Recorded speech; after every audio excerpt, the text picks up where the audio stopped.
Matteo Bobbi has revealed the secret of the Ferrari engine, and what he said is sensational. It's not pure power. The Scuderia's advantage at race starts is completely different from what everyone thought.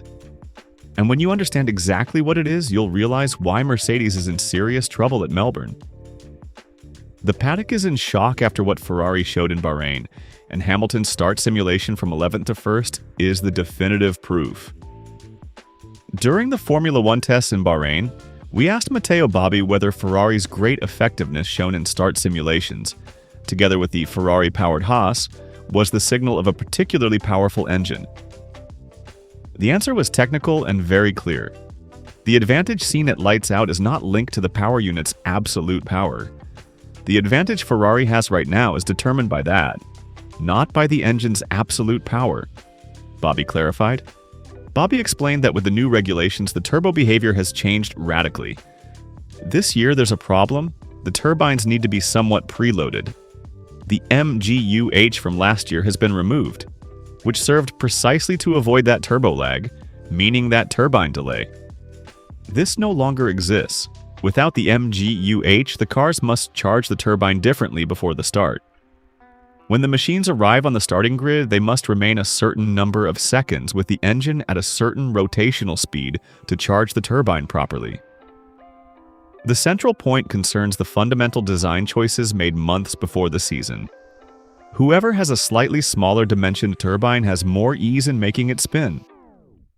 Whoever has a larger dimensioning struggles a bit more, Bobbi explained. While Mercedes opted for a larger turbine to maximize peak power at the end of straights, Ferrari went for a smaller turbine that spins up faster, requires less energy to reach optimal revs, and synchronizes with the electric motor in milliseconds rather than full seconds. Bobbi emphasized that no perfect solution exists in this engineering trade-off. There isn't one better than the other because the blanket is always short. When you have it smaller, you have advantages and disadvantages and vice versa. It's a fundamental compromise every team had to make.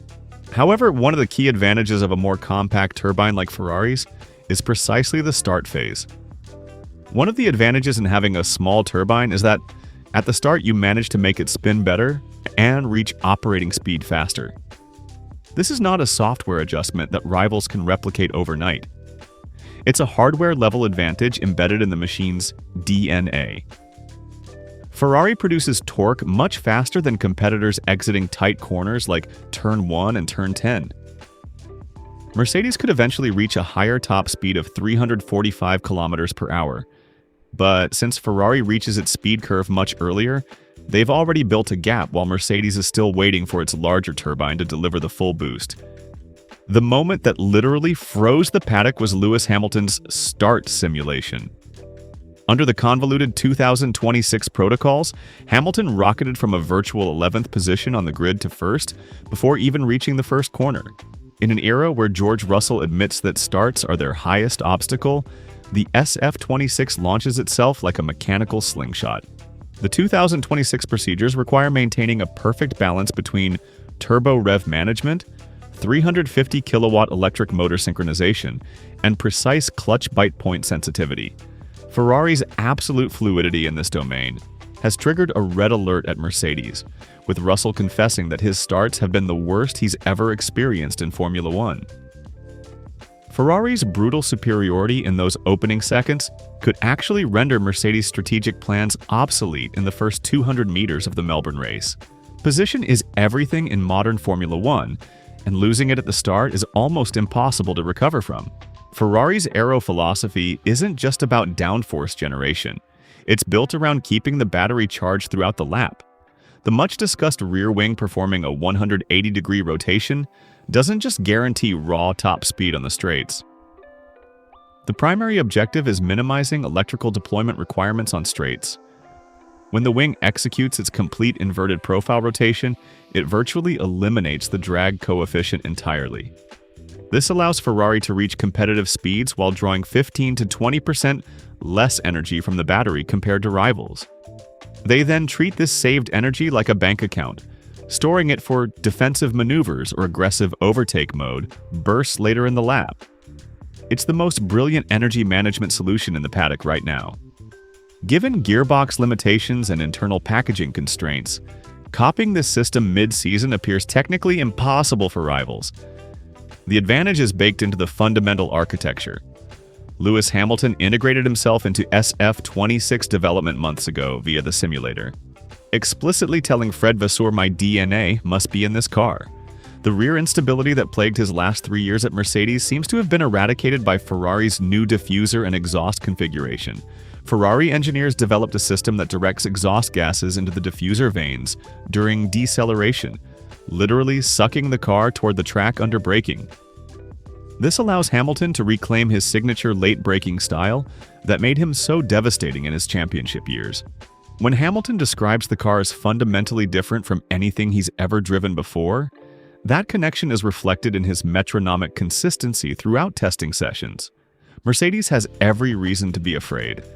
A Lewis Hamilton who trusts his rear axle in a Ferrari is a lethal prospect for Melbourne and beyond. Ferrari's strategy is clear and ruthless. Take the lead at turn 1, use the battery-saving wing to defend on every straight, and suffocate Mercedes in aerodynamic turbulence lap after lap. Mercedes might be the fastest outright in the paddock, but Ferrari is currently the most clinical and race-ready outfit. If Mercedes arrives at Melbourne thinking we might be a bit faster, Ferrari could respond with, "We've already won the race before it starts." George Russell's admission that their starts are a disaster isn't just modesty or distraction tactics, it's a signal of deep technical alarm within the Mercedes team. Mercedes engineers have yet to fully optimize the turbo lag inherent to their large turbo choice during those critical first 2 seconds of launch from the grid. With only 3 practice hours at Melbourne before qualifying begins, Mercedes has an extremely thin window to fix this massive energy software glitch. While Ferrari has already reached a state of operational confidence, Mercedes could still be in the garage troubleshooting with laptops when the lights go out. Charles Leclerc's blistering time of 1 minute 31.992 wasn't just a glory lap. It was a manifesto of the SF26's aerodynamic and mechanical readiness for the championship fight. Leclerc demonstrated the car has an incredibly flexible operating window in both qualifying and race stints across different fuel loads. The 2026 Revolution will reward the team that uses energy most wisely and makes 0 errors at the start line, not necessarily the fastest outright on pure pace. Hamilton's legendary start simulation, where he carved through a virtual grid from 11th to 1st, is the definitive proof Ferrari has already deciphered the 2026 regulations' weak point. Ferrari's small turbo architecture and its hybrid system reaching peak deployment in mere seconds could transform Mercedes' massive but lag-prone large turbo strategy into a nightmare at the very first race. Ferrari has now placed Mercedes under severe pressure as the paddock benchmark. The confident smiles on Ferrari engineers' faces heading to Melbourne could be the ultimate omen of a red renaissance.